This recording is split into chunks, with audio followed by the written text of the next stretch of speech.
बताई,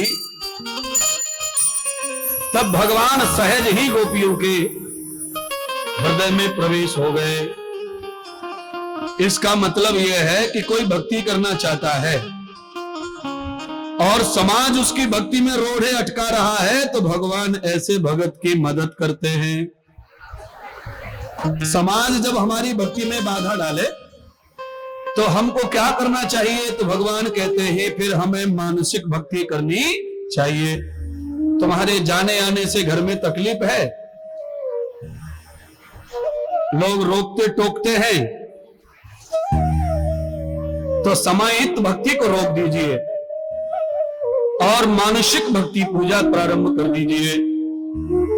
हृदय में परमात्मा को बसाकर अपने अंदर समाकर अपना संपूर्ण जीवन उनको समर्पित कर दो।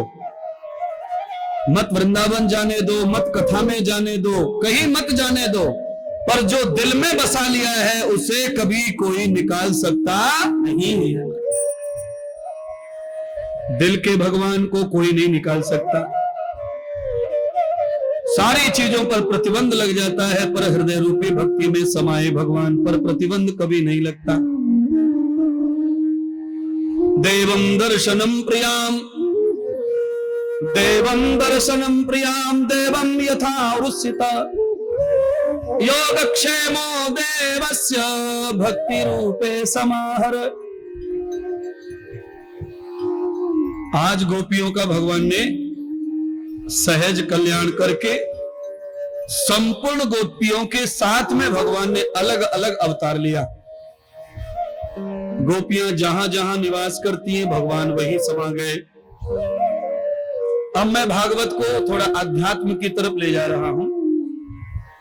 यस्यं गोपीनाम तथा इंद्रिणाम यद कृष्णय, आंख नाक कान मुंह ये भी गोपी है।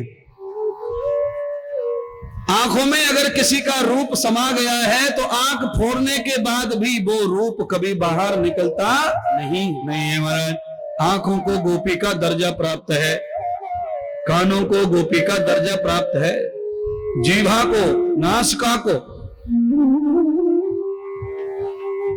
जब हमारी ज्ञान इंद्रियां भगवान की हो जाती हैं तो संसार में फिर इनको कभी कोई हरा नहीं सकता है। गोपियां भगवान की हो गई, सारे ब्रजवासी गोपियों के घर वाले हार गए, पर गोपियों की जीत हो गई, क्योंकि जिसके साथ में कृष्ण खड़े हो गए उसकी हार हुई नहीं तो होगी कैसे महाराज। आपके साथ भी श्री परमात्मा खड़े हैं और खड़े रहें, ऐसी आशा के साथ में आज गोपी बांसुरी की कथा को विश्राम करते हैं।